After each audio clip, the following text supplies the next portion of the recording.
Hamas প্রধান ইসমাইল হানিয়া কিভাবে নিহত হয়েছেন তা নিয়ে ধোঁয়াশা যেন কাটছে না। হামাস প্রধানকে কিভাবে হত্যা করা হয় তা নিয়ে একের পর এক তথ্য সামনে আসছে। কেউ বলছে পেতে রাখা বোমায় হানিয়া নিহত হয়েছেন, কেউ বলছে ক্ষেপণাস্ত্রের আঘাতে তার মৃত্যু হয়েছে। তবে এবার ইরানের রেভলিউশনারি গার্ড বাহিনী জানালো স্বল্প পাল্লার রকেট হামলায় নিহত হন হানিয়া। রকেটটি হানিয়ার আবাসস্থলের বাইরে থেকে ছোড়া হয়।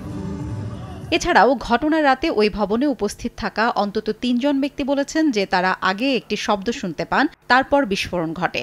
আগে থেকে পেতে রাখা বোমার আঘাতে নিহত হওয়ার দাবি প্রত্যাখ্যান করেছেন তারা। বলেছেন রকেট ছুড়েই হত্যা করা হয় হানিয়াকে। এর আগে ব্রিটিশ গণমাধ্যম দ্য টেলিগ্রাফ এক প্রতিবেদনে জানায় ইসমাইল হানিয়াকে হত্যায় ইরানের রেভলিউশনারি গার্ড বাহিনীর সদস্যদের ভাড়া করে ইসরায়েলের গোয়েন্দা সংস্থা মোসাদ। আইআরজিসির কর্মকর্তার বরাত দিয়ে সংবাদ মাধ্যমটি আরও জানায় এই হত্যাকাণ্ডের সঙ্গে ইরানের উচ্চ মহলের কারো সংশ্লিষ্টতা থাকতে পারে।